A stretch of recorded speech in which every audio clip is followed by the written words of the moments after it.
right, we here. What's up? What's up? Going live tonight. We're gonna get into a couple of things, y'all. There's gonna be a laid back live, chill, chill discussion. You know what I'm saying? Nothing too crazy. We're gonna talk about Joe Budden and Drake. All right, we're gonna talk about Grand Theft Auto 6. It's a lot going on with that game, man. It's more than people think, man. All right, and we also gonna talk about Bricc, baby, from No Jumper. A lot of crazy stuff been happening. And No Jumper, man. I just seen something about somebody getting shot over there. Getting shot at the office is crazy, man. Like the nigga was like sitting at a cubicle or something, like sitting at a desk. And the nigga got shot. Now this is all alleged. I don't know if it's true, but that's all No Jumper. So we're gonna get into that now. The first thing we gotta do, we're gonna get into this Joe Budden and Drake now. Let me talk a little bit about that. Let me say why I feel the way I do about that situation. I feel like Joe Budden, he wants this Drake era to end with him being at the top of the hip hop media space. I feel like he wants this to be a part of his legacy now. This is just my opinion. This is just how I'm feeling. I spoke to some people about this. I got some pushback. I got a couple people that agree, but either way, it's evidence of that. Now, before we jump deep into that rabbit hole, let's go to the AI, let's go to the co-pilot, and let's see what they gonna tell us about how this beef started. I'm gonna let the co-pilot break it down for y'all, all right? The feud between Joe Budden and Drake began in April 2016 when Budden criticized Drake's fourth album, Views, as sounding uninspired. Joe Budden publicly voiced his opinion on his podcast, saying, "That kid on that album that I heard sounds real fkin uninspired. That's what I think. I think that music is real good. You can't fool a real enga. That music sounds good and I enjoyed it. 40, you sound amazing." 40 continues to progress. Drake, you do not. Drake responded cryptically through a Snapchat post, and the feud escalated from there. Since then, their rap feud has seen diss tracks, subliminal shots, and back-and-forth exchanges. It's been quite the saga. Okay, so that's basically where the issue started. Joe Budden reviewing Views when it was the Joe Budden podcast with Rory and Mal. This was in 2016. So this is where that beef started. This is where it originated. This was their biggest original issue, all right? And it just has progressed since then. In 2020, they supposedly pieced it up, but that didn't last too long. They continued to take subliminal shots at each other. Drake got, I think it's 4 p.m. or 4 a.m. in Calabasas. He dissing Joe Budden. Of course, we know about the long list of disses that Joe Budden has against Drake. Now, I want to talk about two things that Joe Budden recently did. Number one, and I spoke about this in content that I put out on another platform. Joe Budden is the one that started this Drake underage. He's the one that kind of pushed that to the forefront for Kendrick Lamar. He spoke about that in his podcast. Now, we knew that there were rumors, all right? We heard people say whatever they had to say. Nothing has been proven. This is all alleged, okay? This is all TikTok rumors. We heard Drake specifically talk about Kendrick researching on TikTok on the Heart Part 6. So we know that none of this is proven fact. This is all speculation. But Joe Budden is the one that during his podcast, he volunteered this idea that Kendrick should look at the underage rumors. Kendrick need to attack that angle. That was him. He's the person with the biggest platform that pushed that to the forefront. All right, now y'all take that as you will. I feel like Joe Budden has made strategic moves to help these guys in Drake. All right, and it doesn't help for whatever reason.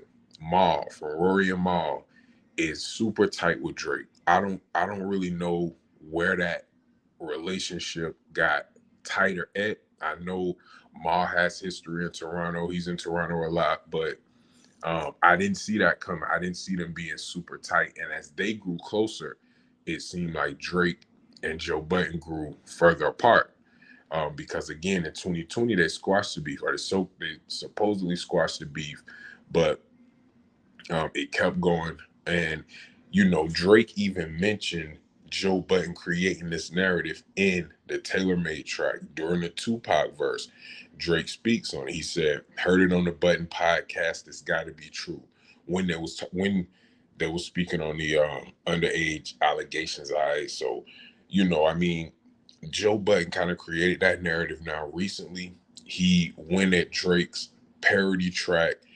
I think it's called Wagwan Delilah. It's a parody song. Now I listened to the song once. I probably should have listened to it more before giving this take, but to me it came across as a parody song. I didn't take this serious. I know people are taking it serious, but Joe Budden recently said that this was the worst career move that Drake has made, or it's the worst career move that he could have made.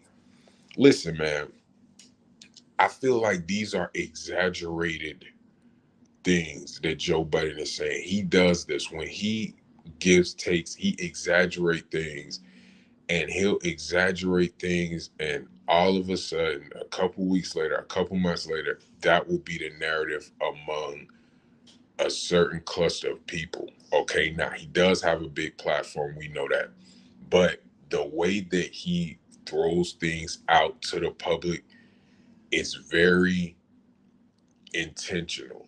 Okay, I'm gonna just say that it's very intentional, and I feel like this will be Joe Budden will see this as part of his legacy. If the Drake era ends while Joe Budden is the top hip hop media guy, he's gonna see that as a part of his legacy. He's gonna see that as one of his enemies, their last days, their peak was over when he was at the top of the media game. All right? He could never really do what he wanted to do to Drake as a rapper. Okay, he just didn't have the attention.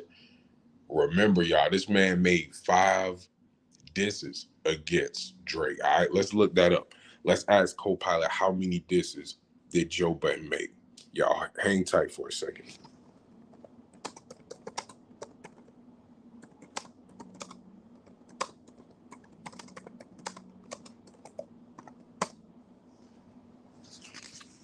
This is a long running thing, man.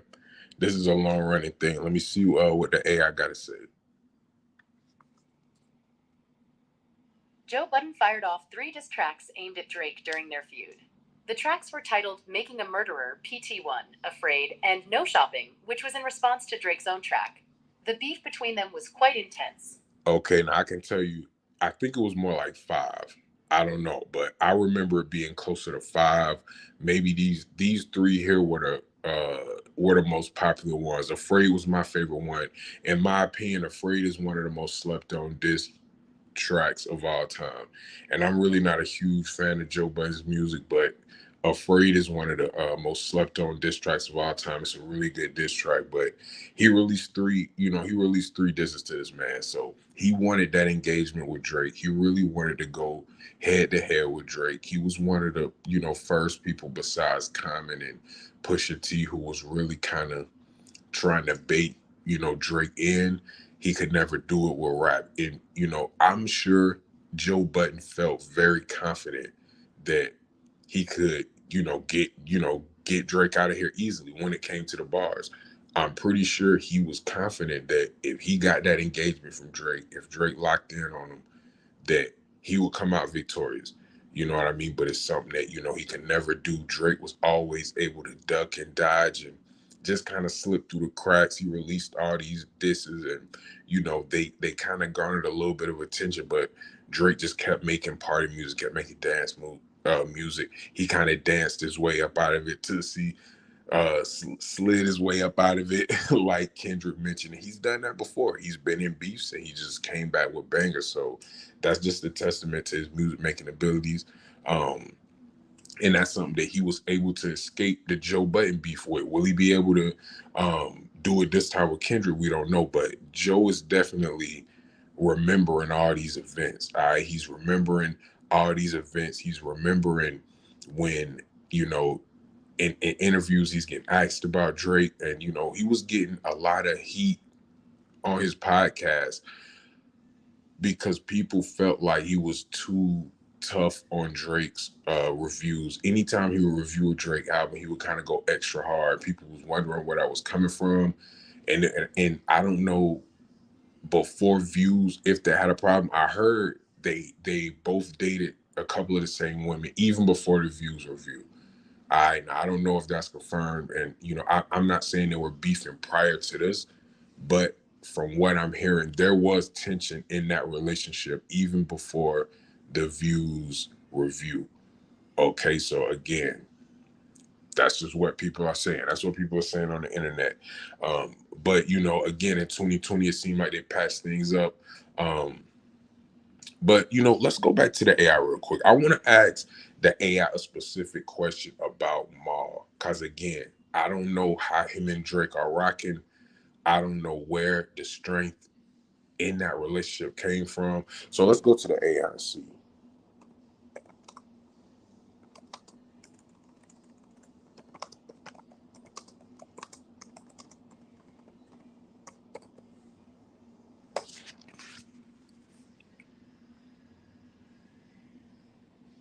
All right, now I didn't put too much. I just asked, are Drake and Maul friends?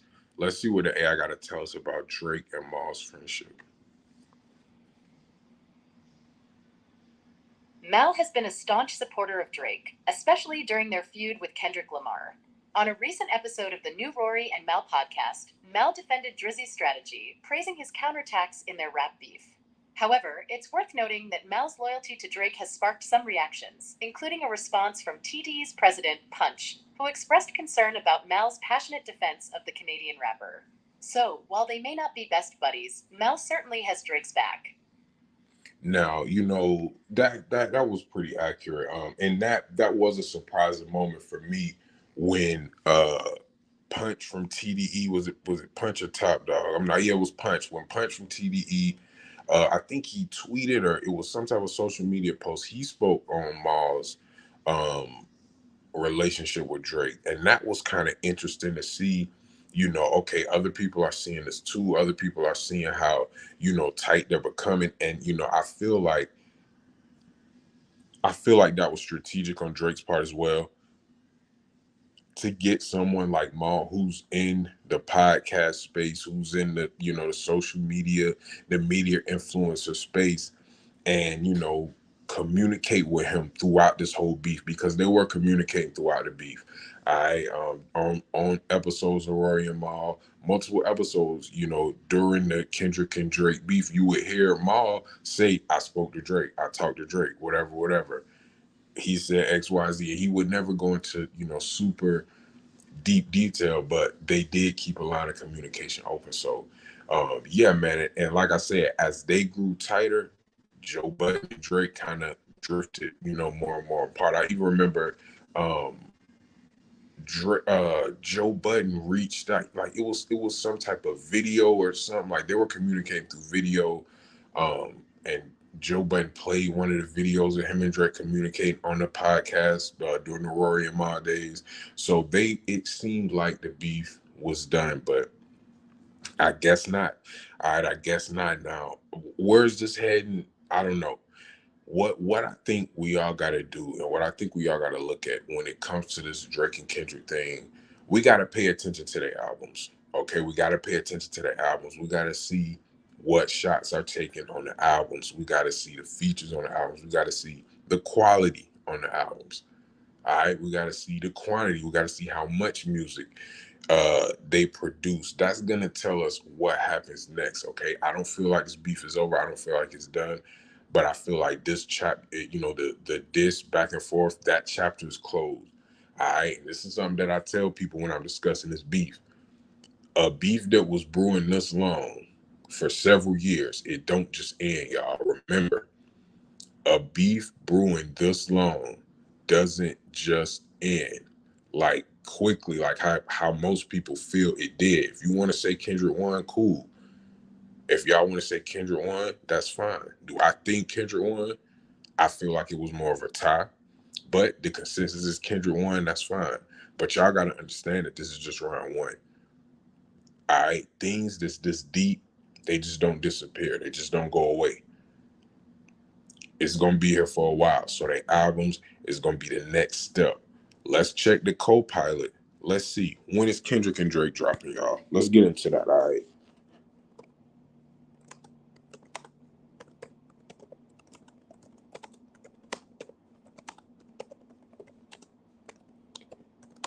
Now, obviously, nobody knows this. I don't expect to get an exact 100% on point answer, but this is just the culmination of knowledge on the computer, um, or on the internet about what's going on. So, um, okay, it was nothing there. It was nothing with that one. It's no information. I was hoping for some type of information on maybe somebody talking about it, or let me see. I don't know, man. But I can bet you this. They're both coming in 2024. We know that. I think that's pretty obvious. So that's gonna be the next step. That's gonna be what we're gonna have to look at. We're gonna have to look at the albums. We're gonna have to look at the disses on the albums, the subliminal, because we know subliminal disses are coming. They're coming. So um, Drake is still going to push a T. Drake is still going to push a T. On his last album, he went and pushed a T. So of course he gonna still have smoke for Kendrick. Kendrick gonna still have smoke for him. So I feel at the end of the day, the boy Joe Budden, this is gonna make him bigger. Not only that, this beef has elevated the Marlon and Rory podcast as well. I'm a supporter of both of their podcasts, and looking at this beef, the way that Mal has aligned himself with Drake, it has created a type of villain image for Mal. Okay, and people like that. People are attracted to that. If a setting has a villain, people are attracted to that. People are gonna be drawn to hate the villain. And Ma has become that. I think that people are saying that Ma moved the goalpost for Drake. Whether he does or not, that's your opinion. Okay. If you're a fan of the show, you either hate it or you love it. All right. But at the end of the day, he did pick a side. He's staying with that side. He's defending that side. And I think that his passion for the side that he selected, because this is just some podcast stuff. I don't think it'll go any further. It's some entertainment rap stuff. But his allegiance to that side has made him a better podcaster, in my opinion. Because let's be real, a lot of the reason that people are attacking Ma is because they're like, oh, this is what's making you show emotion, because that's the thing that a lot of people were saying about him. That was some flack that he got. He doesn't show emotion. He doesn't get excited, and people are kind of like, Drake. So now that you defending Drake, this is what bring emotions out of you. And a lot of people, they're making memes about that, and they're making jokes about that, and but like I said, it's all contributing to more eyes to that podcast. And the same thing with the Joe Budden podcast. I think him talking about the what's Wagwan Delilah record, him saying it's a terrible move, him, even the BBL Drizzy verse. Now, on the Joe Budden podcast, Joe listened to it. Now, he did give it props. He gave the verse props, but he said that Sexy Red song is the worst Sexy Red song he's ever heard. He said it's a terrible decision. And they all just kind of said Drake is making terrible decisions right now. Now, do I feel like that's a narrative that they're pushing and that they want to run with? Not necessarily. I think they're being honest to an extent, but I think that Joe is exaggerating. Okay, I mean, and didn't know, and what threw me is he said this is the most garbage Sexy Red song that I ever heard, but the rest of the album is fire. Come on, man. All the songs kind of sound the same. And I get what he's saying about the hook, because she's trying to sing and harmonize more on the You My Everything, the song with Drake with the BBL Drizzy beat. And I get what he's saying, but at the end of the day, all these songs are kind of on the same level, man. The beats are crazy. I'm not going to go as far as he did and say all the songs are fire. They're really not for me. Her content is not for me. Her talking points are not for me. I think she acts a little bit. I think she's smarter than a lot of people think, but her music is not for me. But the beats are crazy. The beats is off the chain, man. Like every beat on the album is hard. I give it that, but I think he was just exaggerating, saying oh this terrible is the worst song on the album. I think he was just laying it on a little bit thick, man. But that's what he's been doing this whole time. That's what he's been doing throughout the beef, throughout the Drake and Kendrick beef. He's kind of just been any little thing that goes against Drake, he kind of just rubs it in super hard, man. So y'all let me know, man. Y'all let me know what y'all think about Joe Budden. Does he have it out for Drake? I'm not saying he does. Look. I'm not saying he has it out for Drake. What I'm saying is he wants the Drake era to end on his watch. All right. He want to be the man when it ends to say, I was creating the narratives. I was doing this. I was doing that. Whatever he want to take credit for, that's up to him, or whatever he feel he contributed to the downfall of Drake. Now he didn't start it, so I can't say that it's just about him and Drake because he didn't start it. But he's seen the opportunity, and I think he's going for it. I think he wants to paint a certain picture. All right, that's all I'm saying, man. All right. So let's get to the next topic here, man. Grand Theft Auto 6. All right. So what I want to talk about with Grand Theft Auto 6, it's a couple of different things going on with Grand Theft Auto 6. A company called Nvidia and a person called Roaring Kitty. Y'all might have heard of them with the GameStop stocks. It was a big deal how they was just playing all kind of tricks with the stock market. We're gonna get into that, but for content creators in general, right? Let's understand something here. Grand Theft Auto 6 is going to be the biggest video game of all time. Can we agree on that? I feel like everybody knows that. Everybody understands that. Months before it came out, the trailer went crazy. All right. Actually, let's look that up. Let's see how many views Grand Theft Auto 6 trailer has.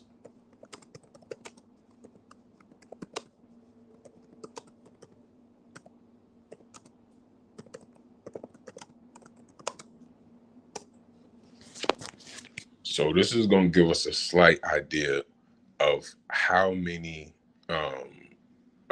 people are interested in this game. All right, let's see what the co-pilot got to say. The first trailer for Grand Theft Auto 6 shattered records, amassing over 93 million views within the initial 24 hours on the Rockstar Games YouTube channel. It's now the third most viewed YouTube video in a 24-hour period. Since then, YouTube creators and the gaming community have generated over 250 million views of GTA Virgin Islands content. The hype is real. Okay, I don't know why I said Virgin Islands there. The VI is obviously 6. So 93 million views in the initial 24 hours. That's big hype, y'all. That's big time hype. A lot of people excited about Grand Theft Auto 6. Now, I seen a map.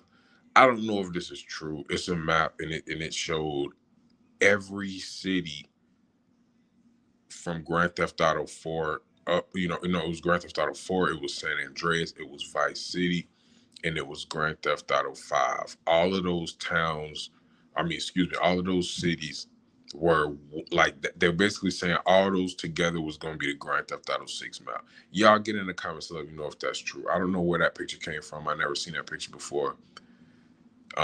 But y'all let me know if that's true. Now, the reason that we talking about the Grand Theft Auto trailer amassing over 93 million views, the sale projections, all right? What do we think the sale projections are? So let's see how many copies did GTA 5 sell. Let's see how many copies Grand Theft Auto 5 sold, all right? That's gonna give us a little bit of a it's gonna give us a little ballpark figure to work with, all right? As of May 2024, Grand Theft Auto 5 has sold over 200 million units worldwide. It remains one of the best-selling video games of all time. Despite being released over a decade ago, its enduring popularity is evident from the thousands of viewers who regularly watch GTA 5 streams on platforms like Twitch. In fact, in January 2024, Grand Theft Auto 5 streams on Twitch were watched by an average of 243,000 concurrent viewers, with approximately 177 million hours of content watched that month. And guess what? The sequel Grand Theft Auto 6, GTA 6, is on the horizon. Rockstar Games formally revealed it in December 2023, and it's scheduled for release in 2025 for PlayStation 5 and Xbox Series X/S. If you're a fan of the franchise, you're in for an exciting ride. Okay, now y'all heard, I didn't even have to say nothing. All right, the Copilot told y'all, Microsoft Copilot told y'all, one of the best-selling video games of all time. Okay, streams on platforms like Twitch. In January 2024, Grand Theft Auto 5 streams on Twitch were watched an average of 243,000 concurrent viewers, with approximately 177 million hours of content watched that month. Okay, and this is a game that's over 10 years old. All right, and it's getting those type of numbers. So with that math, with the amount, so think about 10 years ago compared to now, how many content creators there have been. You know, a lot have come and gone, but a lot have come, and a lot are going to continue to enter that space. With a game this big, okay, the technology sector with stocks, this is going to contribute to it. All right, this is going to contribute to it. Now, why do I bring that up? NVIDIA stock, okay? Let's see. We know NVIDIA is a chip, right? So let's see. A lot of people say computer chip. Let's find out if NVIDIA is made in video games. Let's find out. Let's ask Copilot. Let's get to it.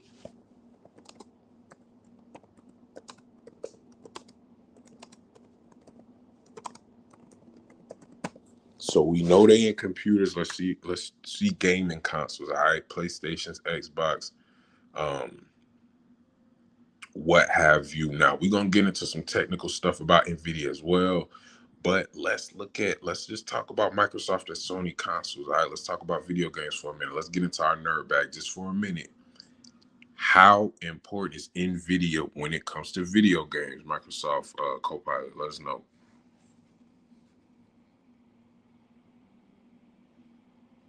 Certainly, NVIDIA has indeed been involved in gaming consoles. Here's what we know. Nintendo Switch 2 Next Gen Tegra. NVIDIA is working on a custom chip for the next generation Nintendo Switch, often referred to as the Switch 2. This chip, codenamed T239, is based on an octa-core ARM A78C CPU cluster and features a custom graphics unit derived from NVIDIA's RTX 30 series Ampere architecture. It also includes elements from the latest Ada Lovelace GPUs and supports NVIDIA's console-specific graphics API. While we can't say with absolute certainty that the T239 is the Switch 2 chip, all evidence points toward it being designed specifically for Nintendo's next-gen console. The Switch 2 is expected to offer 4K gaming and potentially utilize DLSS, deep learning super sampling features, similar to NVIDIA's high-end RTX GPUs. Microsoft and Sony consoles. NVIDIA has expressed interest in expanding its presence in the console space by supplying chips for Microsoft and Sony's next-generation Xbox and PlayStation consoles. There we go. However, there's no confirmation yet on whether NVIDIA will be directly involved in these consoles. Exciting times for gaming hardware. If you're a fan of Nintendo or gaming in general, keep an eye out for more news on these developments. Okay, so we see NVIDIA is doing a lot. They're going to be involved in the Switch 2, okay?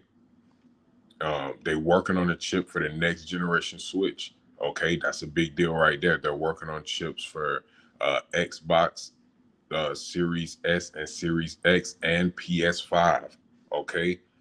Deep learning, super sampling, that's a new high-end feature with GPUs. All these things, basically what I'm saying is all this is going to make video games run smoother and run better, okay?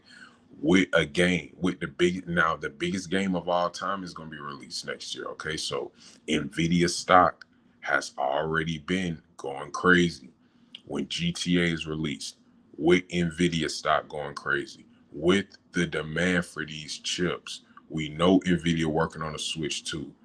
All right. We know NVIDIA working on 4K gaming coming to the Switch 2. Do y'all know how much chips it take for something like that to have 4K?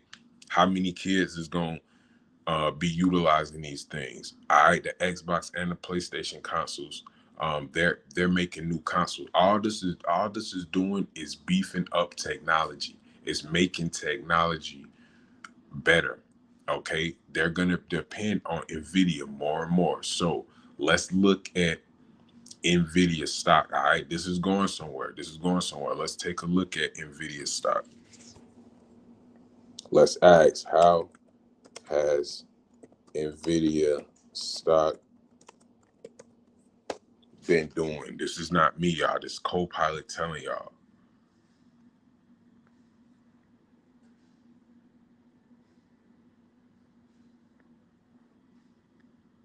All right. It's giving us a lot of information here. Don't want to overwhelm y'all, but this is important, especially if you're in the content creator space. You need to know this, okay? So how has Nvidia stock been doing?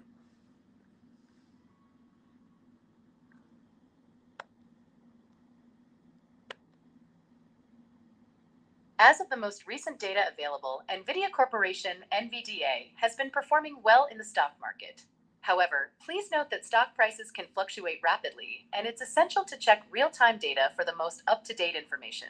Here are some key points about NVIDIA stock performance. Historical growth.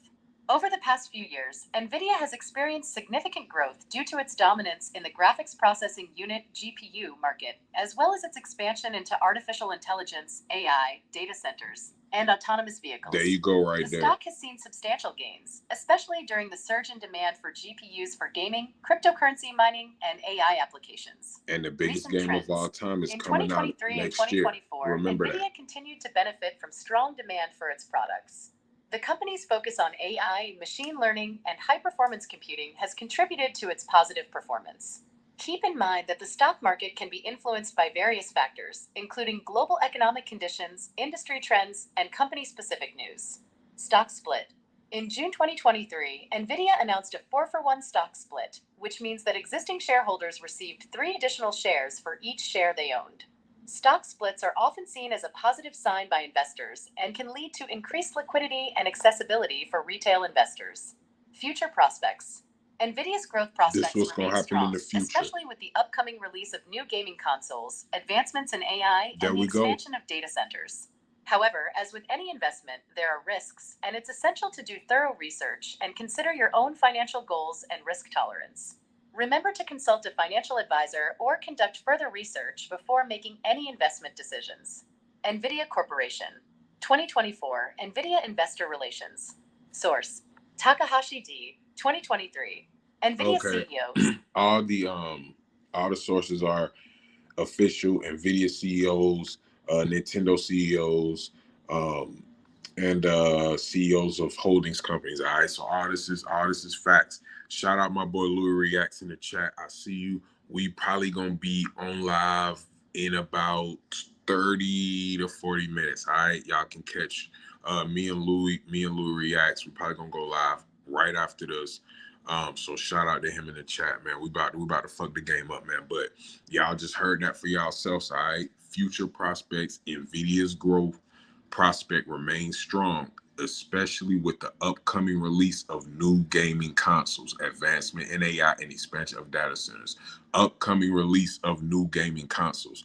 What does that mean? The biggest game of all time is coming out next year. NVIDIA will continue to grow as new games release, and y'all gotta understand something. This Grand Theft Auto 6, it's gonna have continuous updates for years. They already know Grand Theft Auto 5 was a playable quality game for 10 plus years. It was a playable quality game. We seen them add Dr. Dre DLCs. We seen them add all type of crazy DLCs to this game. This game was fun for a very long time. This game is still fun today. Okay, this game is still fun today. I still play Grand Theft Auto Online every now and then. Obviously not as much as, when it first came out, but it's still an enjoyable game to play. How y'all think Grand Theft Auto 6 is going to be that on steroids? This is a game that's going to be built to constantly be updated, constantly use more power, and use more computing power than the previous one. All right, so that's a good sign for anybody in the stock sector. Now, before we kind of get off this, I want to transition a little bit to another, because a lot of people don't know about Roaring Kitty. All this kind of connects, y'all. So let me see if about the GameStop stocks. Let's see who Roaring Kitty is. All right, who is? Let me not say that. I'm gonna ask, how does Roaring Kitty affect stock? Let me not say who he is. Let me ask, how does he affect stocks?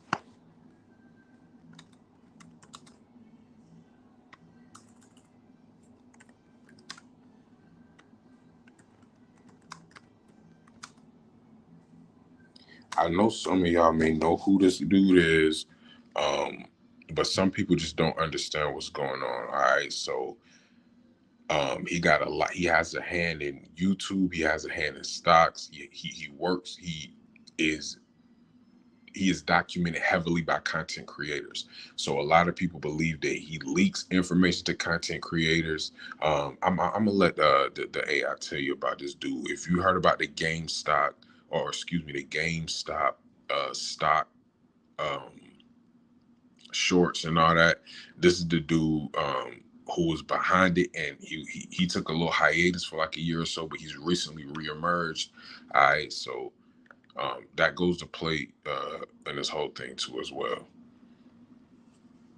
Roaring Kitty, also known as Keith Gill and Deep Fucking Value, has had a significant impact on stock prices, particularly in the context of GameStop, GME. Here's how. GameStop stock rally. Last month, Gill's Roaring Kitty X account posted memes and sparked a massive rally in meme stocks, with GameStop being a prominent player. His social media presence and investment insights garnered attention from retail traders and investors. YouTube live streams. Recently, Roaring Kitty scheduled a YouTube livestream titled Roaring Kitty Livestream, June 7th, 2024. As a result, GameStop stock soared by as much as 41% after the announcement. The YouTube chat function tied to the livestream was buzzing with excitement. Portfolio positioning. Gill revealed his current portfolio positioning, including owning 5 million shares of GameStop worth over $200 million. He also holds a call option Yeah, he got position it with back. a $20 strike price, giving him the right to purchase 12 million shares at that price, which is worth nearly $275 million. Market impact. Gill's actions and social media presence have influenced GameStop's stock price, attracting both retail and institutional attention. However, stock prices are influenced by various factors, and individual actions alone cannot fully explain market movements. Remember that stock prices are dynamic and subject to market forces beyond any individual's influence. GameStop stock price soars after Roaring Kitty schedules YouTube Live. 2024. Markets Insider News. Source. Okay, now we're gonna do a little bit more research because it looks like he might be going live tomorrow. I didn't even know that. But you see who he is. He's a guy who has a whole lot of GameStop stock, over $200 million. He has some GameStop options as well. So he's a big player in the game, but he kind of helps the little people out. You know, most people with the amount of money that he has and the amount of stocks and options that he have, they kind of don't let it be known what they're doing. So he's different. He tells everybody what he's doing. He lets people get ready for certain things. And I think all of this is going to kind of connect. I think that when the ball gets rolling on um, the content creation in GTA 5, that's going to cause more traffic to come to YouTube. YouTube is going to start being a medium for all type of things. Now it already is, but secret codes like what's going on here with Roaring Kitty, things like that, that's going to become more prominent in the YouTube space. And now I just asked, is Roaring Kitty going live tomorrow? Let's see what the answer is. Yes, Roaring Kitty, also known as Keith Gill, is scheduled to go live on YouTube tomorrow, June 7th, 2024, at 12 p.m. Eastern Time. Tune in for educational and entertaining content, but keep in mind that he doesn't provide personal investment advice during the stream. Okay, so we definitely got to check that out, man. We might go live for that. We definitely gonna have to do something around that. Let me look for Roaring Kitty on YouTube right now because we got to see what he's talking about. He's gonna go live on YouTube tomorrow, y'all. So okay, yeah, man, he got a lot of content. So yeah, man. Schedule is 11,000 people waiting for this Roaring Kitty live stream tomorrow. Yeah, man, we're going in for this. We are going in for this. The Roaring Kitty channel and live streams are for educational and entertainment purposes only. I don't provide personal investment advice or stock recommendations during the stream. No, he does not. But what he does do is give a lot of good information. Please understand that my style of investing is extremely aggressive and I take on a substantial amount of risk. That's a good thing. I'm a fan of aggressive investing. I like that. It's likely my approach would not be suitable for you. That's a smart thing to tell people if you're an aggressive investor. If you're an aggressive investor, don't encourage people to do that. If you're seeking personalized advice, I encourage you to sit down with a financial professional who can review your personal situation, financial background, risk tolerance, etc. Check out the Roaring Kitty disclaimer video for more information. All right. So we going live for this tomorrow, man. We definitely going live for this Roaring Kitty tomorrow at noon. We got to check that out. So I'm gonna stop that there, and I'm gonna get into my last topic for this last 19, 20 minutes. All right.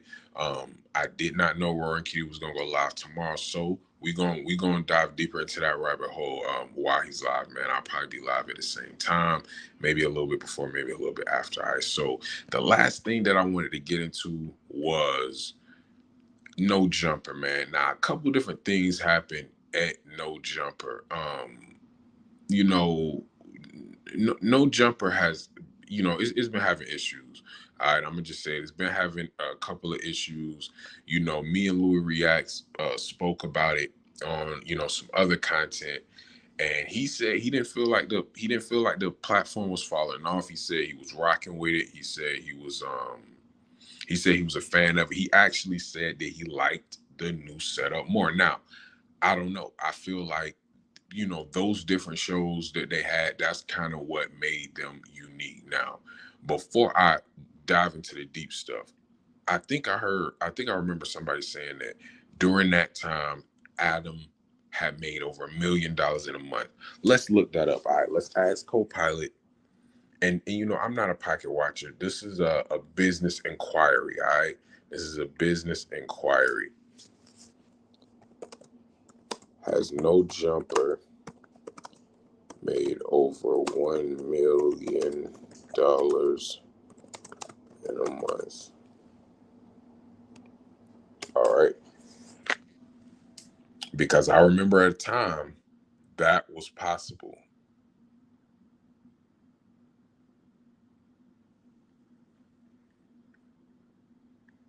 Okay. They did not get what I was trying to say. Now this happens every now and then. Let me change this around. I just want to bring this up.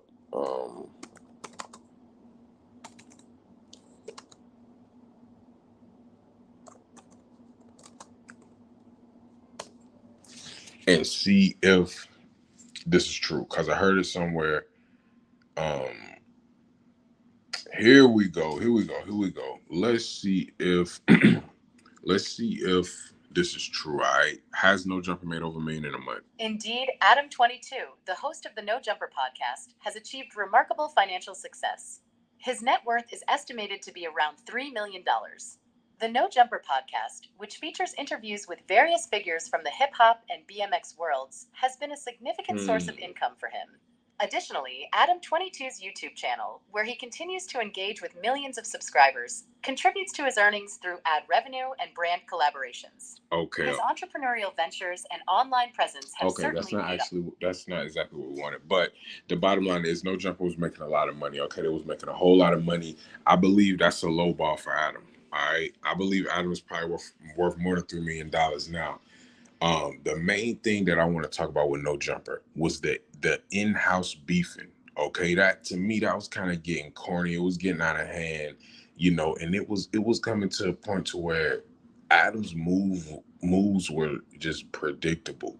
All right, it was very predictable. We knew Adam would call people on the show, and then he would just ask them about ops. Okay, that was the same thing he was doing over and over again. I guess that's why him and King Yella went back and forth. Let's actually look that up. Let's look up Adam 22 beef with King Yella. We're gonna look up some other um some other beefs around us. But we gonna see, how this started, where this came from. All right. And just to remind y'all, this is all powered by Microsoft Copilot. All right. Urban AI. We use AI for research. We use AI to get to the bottom of things. All right. We use AI to become smarter. You know what I'm saying? That's how we do over here. Here we go. Indeed, there has been some beef between Adam 22 and King Yella. While the specifics of their conflict may vary, it's not uncommon for tensions to arise in the music industry, especially when artists have differing opinions or engage in public disagreements. If you'd like more details about their feud, I recommend checking out some of the videos and articles available online. Adam 22 explains his beef with King Yella. In this video, Adam 22 discusses the situation. Vlad TV flashback with King Yella. King Yella talks about how social media exacerbates beefs in Chicago, including some involving other artists. Reddit discussion. You can also find discussions about Adam 22 and King Yella on platforms like Reddit. Feel free to explore these resources for a deeper understanding of their interactions. Okay, so I kind of understand what that initial thing was about. That Vlad TV flashback, when King Yella was talking about the perpetuation of beefs in Chicago, he did bring up Adam 22, if I'm not mistaken. I think he brought up some other people, but I think he brought up Adam 22. Now that wasn't they weren't beefing, or I don't think he specifically disrespected Adam, but I think Adam was one of the people that King Yella just felt, kind of fan the flames of Chicago beefs. All right, now, the recent issue that they had was over King Yella's cousin. I guess Adam dissed her or got into a back and forth with her, one of King Yella's cousins. I forget her name, but she's a rapper. She's a buzzing rapper. You know what I'm saying? She got a little buzz. People know who she is. So they start beefing. They went back and forth. Okay, so that was one beef. With the no jumper. The next beef, another in-house beef. We see Adam with Bricc Baby, having conversations with Bricc Baby, and also having conversations with Loose Cannon as well. They're both on the show. They're coming separate days. Both guys are up there. They have issues with each other. They don't like each other. Adam still got them up there. So let's look up Bricc Baby and Loose Cannon beef, because if I'm not mistaken, both these dudes in the same game, or I'm not sure. I don't want to speak on gang politics, especially not out west. They gave us a little bit. Let's see what Microsoft Copilot got to say about Bricc Baby and Loose Cannon. Certainly, Bricc Baby and Loose Cannon have had some notable conflicts. While the specifics of their beef may vary, it's not uncommon for tensions to arise in the music industry. If you're interested, you can check out videos like Bricc Baby vs. Loose Cannon, the ultimate debate showdown. This video features a heated debate between the two artists. Bricc Baby goes crazy on Loose Cannon. Bricc Baby confronts Loose Cannon after Adam 22 calls him out. Bricc Baby goes off on Loose Cannon and says he's not from the hood. In this video, Bricc Baby shares his perspective on the situation. Feel free to explore these resources for more insights. Okay, here we go. Now, that's a little bit. Here we go. A little bit more before I break down, because I understand. Certainly. Loose Cannon has engaged in some heated exchanges with Bricc Baby. For instance, in the video titled, Bricc Baby goes off on Loose Cannon and says he's not from the hood. Bricc Baby confronts Loose Cannon. Okay, I think that's the same thing. So basically, what happened is Adam, when DW Flame leaves No Jumper, Adam, DW Flame talks about how he was charging people to get interviews at No Jumper. All right, now Adam doesn't want that. Adam does not pay people for interviews. So I guess it's like a promo thing. So DW Flame was basically going behind Adam's back and paying people for interviews. Let's see if we can get some information on that. But just in case we can't, was DW Flame charging for no jumper interviews? Now, I know he was, but I just want to see what we gonna get here. But basically, he was charging for the interviews right now.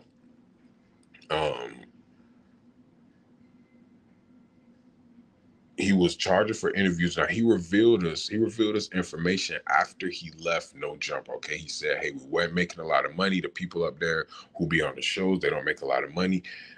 So yeah, I charge people $2,000, $3,000, $4,000, $5,000 for an interview." Now DW Flame said this, who was an interviewer on No Jumper, on Adam 22's podcast, No Jumper. Now, when Adam interviewed Loose Cannon very slickly, and you know what I'm saying, he brought up the DW Flame charging people for interviews.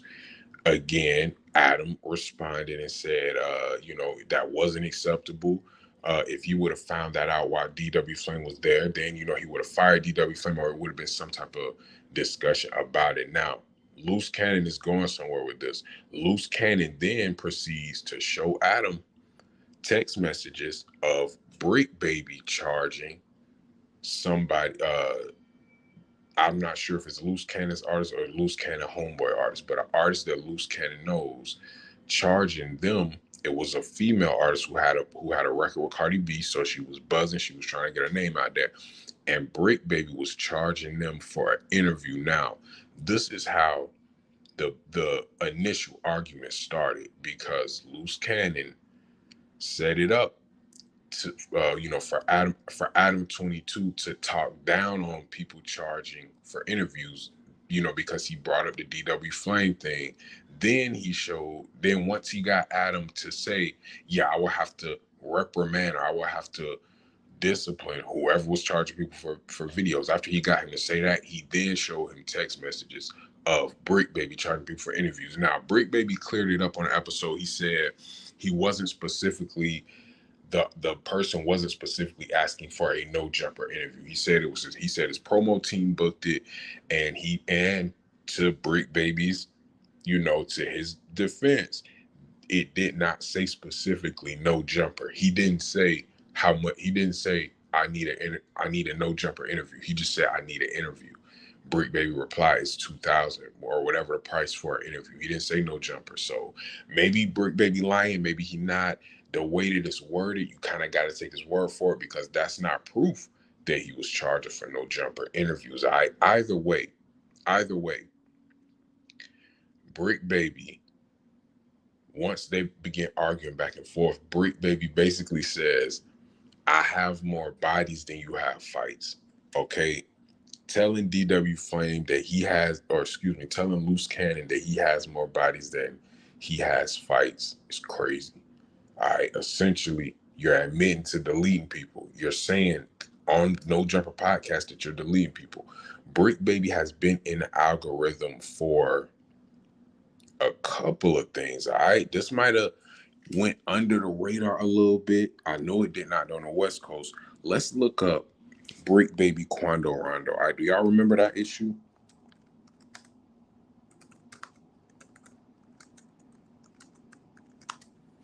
Bricc Baby Quando Rondo beef. All right, now, I'm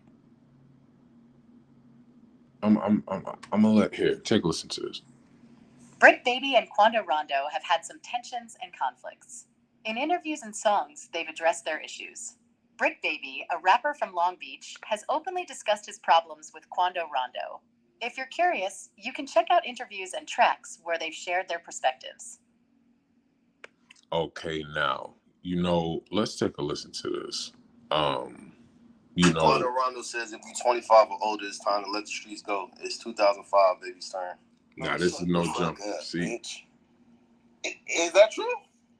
No, I mean, nothing that you say even counts, bitch ass nigga. Damn.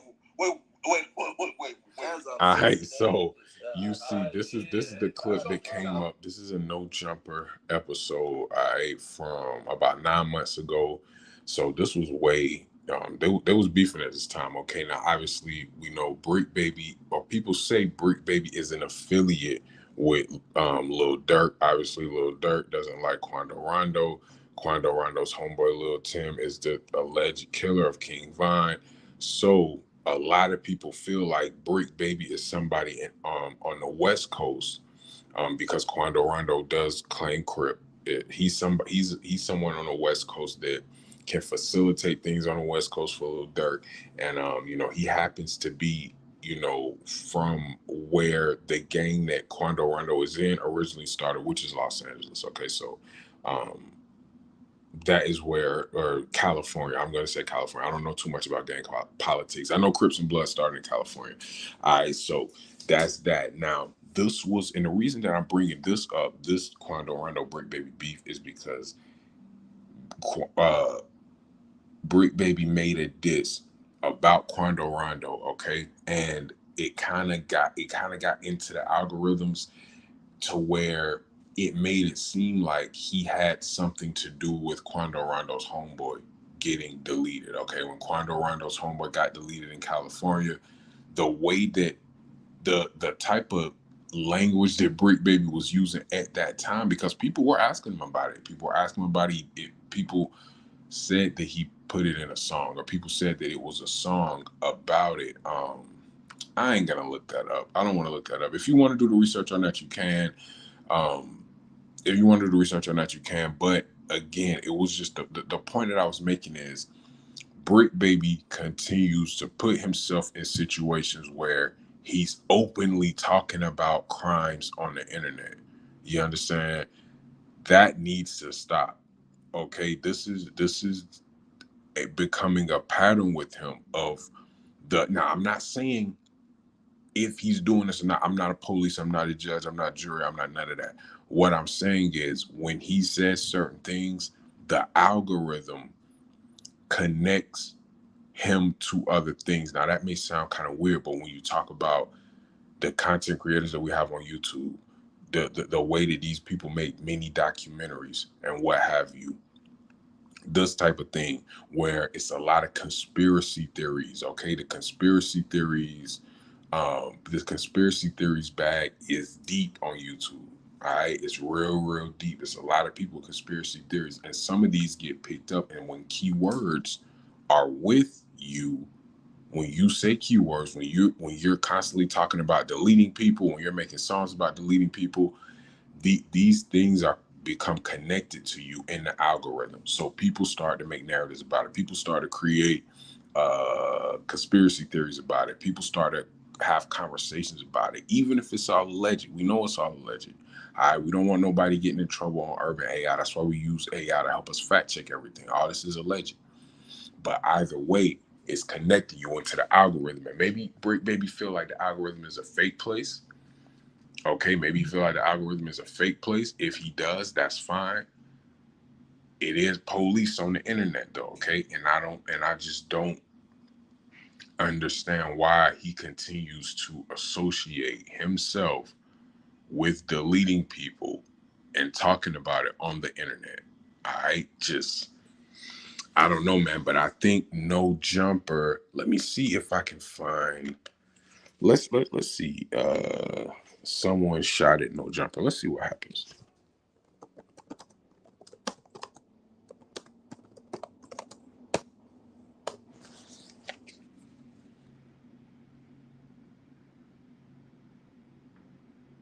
Okay, now we got a little information about this. I don't know this dude's name. I'm gonna get it soon, but let's see. During a No Jumper live stream, an unknown man stormed into the frame with a weapon drawn, pointing it at host Adam22. The incident was captured on video, and Adam22's team scolded the assailant off camera. Fortunately, the weapon turned out to be a movie prop gun, and the suspect was charged with attempted robbery. It was a harrowing moment, but thankfully, no one was seriously harmed. All right, man. Do y'all want to know how wild No Jumper is? That incident, I don't even know if that's the right incident. It's been incidents like this at No Jumper before. That tells you about that work environment where I don't know if this is the recent incident or if this is a different incident. All right. Let me look somewhere else. Shot at No Jumper. What is the dude's name?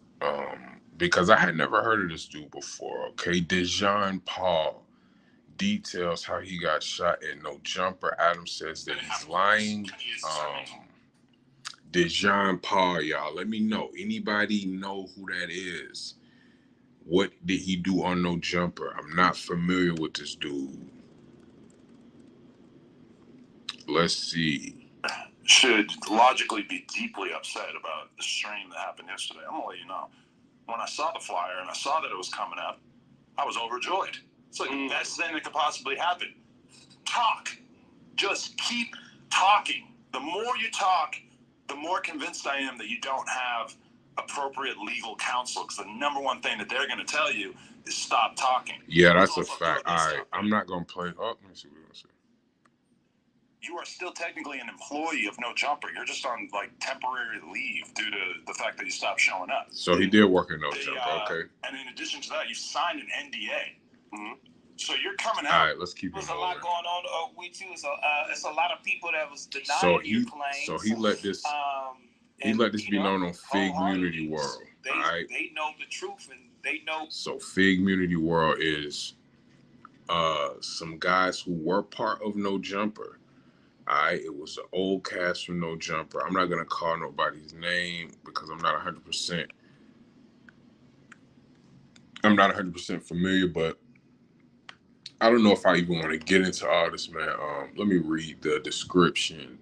Dejan Paul opens up about the elephant in the room, which he details the time he was unfortunately grazed by a bullet by no other than No Jumper security guard. Okay, so he said a security guard shot him. He also said he was sexually harassed. Just obviously replace the S with an M there, or replace the M with an S. I don't know. I don't know about this, man. Clearly, y'all heard Adam. He denied it vehemently. So we'll have to see what goes on with this, man. This is just some wild stuff happening at No Jumper, man. Let me see if I can find where Bricc Baby and Loose Cannon were arguing. Now, a lot of people say Loose Cannon is a liar. I've heard that multiple times.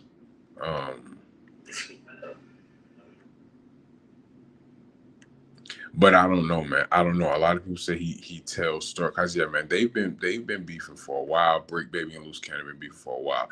And this is just the issue, man. You see, it's videos of them dissing each other 4 and 5 months ago. But you see how Adam continues to interview them both. He continues to constantly bring up their issue, man. And this is just like, is he doing this for views or what? Like, okay, here we go. I want to buy your house. This is just a small clip of the claims that he deleted people. Now, this is the type of things that's getting him in the hot. Can I get in just names from his put on? Can you give us what block he got put on? Let's get to the bottom of it. Okay, so this is Bricc Baby wanting to get to the bottom of where Loose Cannon is from. He said he don't believe he a real Crip. He want to know who put him on. He want to know where it happened, when it happened, and then it gets out of hand from there. Yes. Mind you, Bricc Baby just asked Adam to call Loose Cannon. Of course, Adam wastes no time in calling because he wanted the drama. That's a clip for that. Yes. That's a clip for that. We gotta find out. What year was this? Inquiring minds. Just want to know. This is crazy. I can't believe I'm doing this. Nah, you believe you're doing that, Adam. Hyde Park at a beat. I never seen you at 54th Street. I'm sure you haven't seen that horse, man. All right, let's fast forward this. Hey, eating at Hyde Park Horse, man, or at 50. Other two, nigga on Eileen Street. Nigga, Hillbilly was a part of my put on. Nigga, Killer Dave was a part of my put on. Nigga, oh, the dead homies. My first name was Baby Wild Bill. Nigga, oh, the dead homies. All right, man. This is. Coast. That was the third nigga I squabbled. Who did you squabble, gang? You buster ass. You buster ass, hoe ass nigga. Hey, how many of them niggas was from 60s, though? You in Vegas, nigga. Nigga, See, Adam just watching you. Come on, don't get your shit punky in it, bitch. On the dead up. Shut up, you's a hoe. When did you get put on? We was just asking the question. Part of my put on, nigga, Killer Dave. This is crazy. Nigga, you ain't nothing. That could crap. Bet we do something to you. Matter of fact, nigga, I'm gonna kick your Hey, yeah, nigga, I bet you ain't bitch. Hey, listen, cuz, what hood are you from? You ain't from Hyde Park. You ain't from San. You still ain't put your put on. Sweetheart, eat up again. Dead homies, Nate. You get loose. Why your cannon loose? Nigga, you live off the bench, nigga. Man, they going crazy. Nigga, oh, look, let's go bank account for bank account right now. Nigga, I'ma log in the Navy Federal, nigga. Oh, look, send a screenshot for today, though. You don't. Dead homie, send a screenshot for today. It's not. That's what I'm saying, gang. Come on. Thousands, nigga. Hey, Yeah. let's go cheat. What day you get put on, ganger? Nigga, what? None of them was from 60s, nigga. You had the 10 or real. No. Nigga, come on, cuz. Don't get your shit punky in it. All right, man. When did you get put on? I got put on at 2. Dead homies. So when you get put on? They argued for like 15 minutes, man. Dead homies. My first name was Baby Wild. This is crazy. That was the third nigga. This is crazy, man. But okay, so I can't find the exact words, but like I said, Bricc Baby said, you know, you can get the vibe of the argument there, but he basically said, I have more bodies than you have fights, which, like I said, man, that's getting too close to committing a murder for my taste. I hope he's just saying it to be funny. But yeah, man, this is the type of stuff that No Jumper is gonna have to move away from if they want their platform to continue and to survive. All right, and his almighty suspect, man, his almighty suspect and Bricc Baby beefing too. Let me look this up. It's gonna be the last one, man. We're gonna, cause I thought they was cool.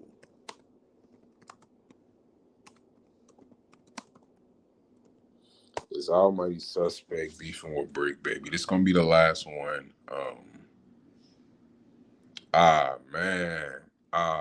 Man, I thought they was cool. We're gonna have to tap in with Louis reaction a few. Suspect and Bricc Baby have indeed had some tensions. In a No Jumper interview, Bricc Baby called out Almighty Suspect, telling him to stop acting gangsta because he wasn't truly a gangsta. It seems their interactions have been quite heated. If you're curious, you can check out the interview to get more context on their beef. Okay, so Almighty Suspect and Bricc Baby's beefing. Listen, man, Bricc Baby is a very entertaining dude, man. He has a good conversation style. I feel like if Adam loses Bricc Baby, I don't know what direction No Jumper's going in. We've seen when AD left, they was kind of scrambling. I think it'd be the same with Bricc Baby, man. I'm just talking about this because this is a platform that I do watch, that I do enjoy. I watched it more in the past than I do now, but I'm about to start getting back into it. And just the things that I was hearing about going on at the platform is kind of crazy, man. But that's the stream for the night, man. We chopped it up a little bit. All right, so I'm probably about to hop on with Louis Reacts. I'm about to hit him, see what he on. Anybody who replayed us, like, share, subscribe, help the channel grow. Get in the comments, man. Let me know what y'all thought about the topics tonight. And if you want to join the show at any time, you can always join through StreamYard. All right, peace.